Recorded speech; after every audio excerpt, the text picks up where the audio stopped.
Bom, continuando, meus amores, o nosso processo, eu dividi em pedacinhos, né? Porque senão ia ficar um vídeo só, ia ficar muito longo. Então eu vou ver se eu consigo fazer em pelo menos 3 ou 4 vídeos, que aí dá tempo de vocês respirarem e absorverem cada um dos conteúdos, tá? Continuando aqui, nós paramos na divisão, né? No cisma entre mencheviques e bolcheviques. A partir daí, nós temos, para vocês entenderem, esses dois grupos. De um lado, os mencheviques, que era minoria, eles eram também conhecidos como os brancos, tá? Pela cor da roupa que eles usavam. Eles pensavam a revolução numa forma liberal burguesa, bem parecida com o que era a Revolução Francesa, né? Ela seria uma revolução liderada pela burguesia, alinhada com alguns grupos da elite, né? Lembrando que para os mencheviques não havia uma participação popular. Eles acreditavam que a burguesia que deveria tomar conta do processo, tá? O principal líder dos mencheviques era um cara chamado Martov, né, que vai bater de frente diretamente com o líder dos bolcheviques. E falando em bolcheviques, quem eram esses caras, né? A maioria, também conhecidos como os vermelhos, né? É daí que vem o nome Exército Vermelho, que a gente vai ver mais na frente, né? Eles pensavam numa revolução socialista, uma revolução baseada nos ideais socialistas apoiados por Marx e Engels, né? Com a participação do operariado e do campesinato. Eles acreditavam que o operariado, né, o proletariado em si, aqueles que trabalham para alguém, deveriam ser os verdadeiros donos dos meios de produção, porque a partir daí você tem um grupo que produz e que a ele pertence aquilo que é produzido, né? Seria uma revolução liderada por um partido 100% revolucionário, disciplinado de maneira militarizada. É daí que a gente pega o eixo para entender a diferença entre socialismo e comunismo. No contexto de uma linha de pensamento, socialismo e comunismo pressupõem a mesma definição. Nós vimos isso já com vocês ano passado. Tanto turmas de terceiro ano viram no segundo, como vocês viram isso também, turmas de nono ano viram no oitavo, quando a gente fala dos pensamentos, das linhas de pensamento político no mundo, né? Então, quando a gente fala de socialismo, a gente sabe que eles têm as mesmas bases, socialismo e comunismo. Mas a principal diferença é que o comunismo é militarizado. Ele se torna absolutamente disciplinado dentro de uma corrente militar, né? E o principal líder dos bolcheviques vai ser Vladimir Lenin, que, aliás, é considerado o maior líder social comunista no planeta até hoje, tá? É uma referência no que se fala de liderança socialista. O corpo dele está até hoje lá no Palácio do Kremlin, onde funciona parte do governo russo, fica em Moscou, tá? Então, o corpo dele está lá num esquife de vidro, num caixão de vidro. E é bem interessante vocês procurarem. Se vocês procurarem na internet, vocês vão ver a imagem do corpo dele. É bem interessante. Está inteirinho, tá? Continuando. Existia também o Partido Cadete, que foi um partido criado em 1905. Entendam que o ano de 1905 é essencial para entender as revoluções de 17, tá? É no ano de 1905 que você tem o início do processo revolucionário na prática. Os grandes levantes, o momento em que começam a bater de frente com o governo, né? Então, a prática do movimento revolucionário começa em 1905, tá? O Partido Cadete era um partido constitucional, democrata, formado pela burguesia, não era só apoiado pela burguesia, mas era formado por ela, né? Era um país politicamente fraco, muito fraco, no que diz respeito à questão política, tá? Não teve grande expressão no ideal do movimento. Esse aqui é o Lenin. Esse cara simpático, um carequinha bonitinho, né? Olha que gracinha a carequinha dele. Simpaticíssimo, para não falar o contrário. Ele era o grande líder bolchevique, o grande nome na estrutura de pensamento dos bolcheviques, né? Em 1905, como eu falei para vocês, começa o movimento revolucionário na prática, né? A gente também vai chamar, historiograficamente falando, de ensaio geral. Por que ensaio geral? Porque as revoluções aconteceram de fato em 1917. E por que eu falo as revoluções? Porque você não tem um só momento revolucionário em 1917, não. Em 1917, não. Você tem dois movimentos. Um em janeiro de 17, que é a Revolução Menchevique, e depois você tem um movimento em outubro de 17, que é a Revolução Bolchevique, que é a chamada Revolução Vermelha, o chamado Outubro Vermelho, né? Mas antes disso tudo, acontece o que a gente vem chamando de ensaio geral dentro do pensamento historiográfico, que é em 1905. E por que ele vai acontecer? A Rússia entrou em guerra com o Japão devido à região da Manchúria, né? Eles estavam lutando pela posse do que hoje é a Coreia e da região da Manchúria. Entendam que essa briga pela Manchúria vai se estender durante a Primeira Grande Guerra, depois ela vai se estender durante a Segunda Grande Guerra, tá? Então não é algo, como eu vou dizer para vocês, que acabou aí em 1905, não, tá? Se estende ao longo de alguns anos.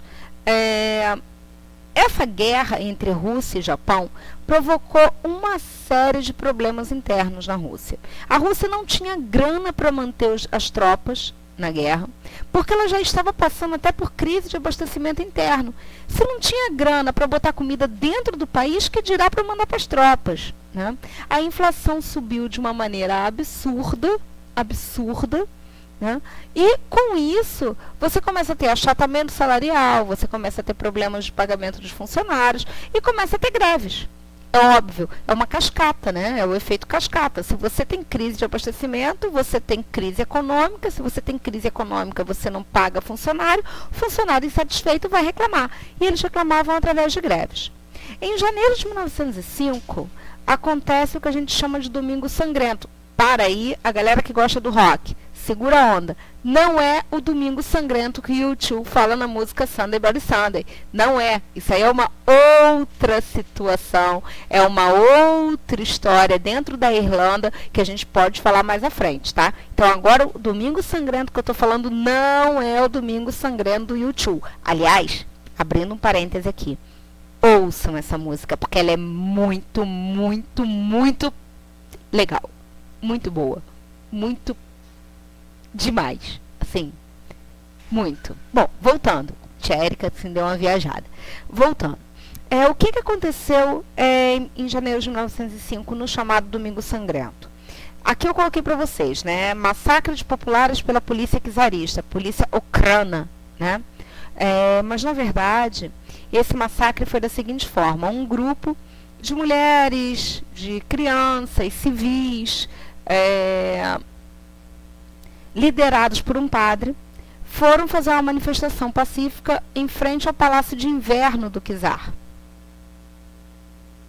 Eles foram dizimados. Foram mortos. Para vocês terem uma ideia, a neve diante do palácio, segundo consta, ficou manchada de sangue, né? Ficou rubra como o próprio sangue daqueles que ali estavam. Então é interessante que vocês pensem que esse termo Domingo Sangrento não foi à toa. E é interessante ainda observar que é um massacre de pessoas que não tinham movimentação militar, né? Eles eram essencialmente civis, né? Eram essencialmente civis. A partir daí começa uma série de insurreições, ou seja, de levantes em várias áreas do território russo. entre eles um levante muito interessante de um navio chamado Encouraçado Potemkin. Inclusive tem um filme chamado Encouraçado Potemkin. Vale a pena assistir, tá? É um filme muito bom que fala sobre esse processo do levante, em que os soldados desse encouraçado, os marinheiros desse encouraçado, se colocaram contra o governo, tá? O czar reprimiu de uma maneira extremamente violenta, gente. Foi algo assim absurdo, extremamente violenta a forma com que o czar reprimiu essas insurreições, inclusive as insurreições militares, né? Porém, o czar chega a um certo ponto que percebe que não era legal agir dessa forma. Ele começa a observar que talvez seja interessante um alinhamento, uma trégua, uma conversa, um bate-papo com os caras que estavam contra seu governo. E aí, em outubro de 1905, vai escrever o que a gente conhece como Manifesto Czarista. E o que seria isso? Ele faz uma proposta de um governo representativo, onde cada grupo, camponeses, elite, burgueses, cada grupo teria uma representação dentro do parlamento. Essa representação seria chamada de Duma. Então, com isso, todos os grupos teriam, supostamente, muito na teoria isso, teriam voz dentro do parlamento russo. Beleza? Bom, um grupo achou legal o que o czar propôs, né? São chamados outubristas, né? Eles aceitaram a proposta, eram na maioria burgueses, né? E acham que a partir daí vão ter voz política. A gente sabe que não, né? Um pouco mais tarde, o czar vai voltar atrás nas escolhas. Isso é muito comum em alguns governos extremamente autoritários, né? Tomar uma atitude e voltar atrás nessas atitudes. Governos autoritários fazem muito isso na tentativa de manipular o povo. O czar vai tentar manipular o povo com essa autorização para as dumas, mas depois ele volta atrás nessas medidas e vai atuar de maneira muito restritiva ao parlamento. Ele vai dizer, olha, eu disse que vocês teriam voz, mas agora quem manda sou eu. Eu sou o dono da bola, eu sou o dono do campinho, eu sou o dono das traves e o gol que for feito em qualquer um dos lados é do meu time, né? Na prática seria basicamente isso. Com isso surgem os chamados sovietes.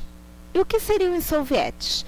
Eram conselhos de operários, camponeses, soldados de baixa patente, que representavam esse grupo ou esses grupos sociais. Operários que eu estou falando são os trabalhadores urbanos, tá? Eu estou falando sempre do operariado urbano, quando eu falo dos operários. Camponeses é o campesinato, os trabalhadores do campo, tá? E soldados sempre são aqueles militares de baixa patente. Entendam isso, tá certo? Bom, a partir daí, em 1914, está tudo isso acontecendo na Rússia e eclode a Primeira Grande Guerra, que nós falamos nas últimas aulas. Eclode a Primeira Grande Guerra. Eclodindo a Primeira Grande Guerra, meus amores, temos um problema seríssimo. A Rússia já estava com problemas econômicos profundos, lembram? Lembram que eles foram para a guerra com o Japão e não deu certo? Pois é. Quando a Rússia entra na Primeira Grande Guerra, e ela é obrigada, através da política de alianças que ela havia instaurado naquele momento, por causa da questão do pan-eslavismo, né? Quando ela entra na Primeira Grande Guerra, ela vai ter um dos maiores exércitos em batalha. Porém, eu tenho muitos soldados, mas uso técnicas de guerra antigas. Tenho um comando ineficiente, porque os meus soldados não estão satisfeitos da forma que estão vivendo, os comandantes também não estão satisfeitos com as ordens do czar, né? Aparelhagem péssima e em pouca quantidade. Sabe aquele cara assim que já não tem muita aparelhagem e o que tem não funciona direito? Pois é, era o exército russo naquela época. E o abastecimento fica ainda mais precário do que na época da Guerra Russo-Japonesa. Você tem aí um grupamento gigantesco de soldados que estão simplesmente passando fome nas trincheiras. Lembram que eu falei que as trincheiras eram áreas assim extremamente difíceis de conviver? Agora você já imagina com fome, né? É óbvio que a Rússia vai sofrer uma série de derrotas, né? O czar, com isso, vai começar a perder o controle sobre o país, devido à questão da incompetência, de uma burocracia absurda e inoperante, ou seja, muito pensamento burocrático, muita atividade burocrática para pouca coisa feita na prática, né? O Rasputin, ou Rasputin, vai surgir como seu conselheiro e vai trazer um ar místico para o governo do czar Nicolau, e isso vai causar um descrédito absurdo. As pessoas não queriam saber de misticismo nesse momento, as pessoas queriam coisas práticas, as pessoas estavam com fome. E quem tem fome, né, como dizia o Betinho, que foi um sociólogo brasileiro, Betinho dizia que quem tem fome tem pressa. Boa frase, né? Quem tem fome tem pressa. Mas parem para pensar, dessa forma, o povo começou a pressionar ainda mais, porque vinha uma crise econômica absurda dentro da Rússia. E aí você tem mais de 5 milhões de mortos no período aí que vai até 1917. Mais de 5 milhões de mortos não só por causa de guerra, mas também por fome, por doenças, por falta de apoio político, por falta de apoio financeiro, falta de atendimento médico, mais de 5 milhões de mortos. Em fevereiro de 1917, devido a toda essa questão, o czar Nicolau II é deposto. E aí começam os movimentos das revoluções de 17. Beleza, pessoal, até aí? Então paramos o vídeo 2 aqui.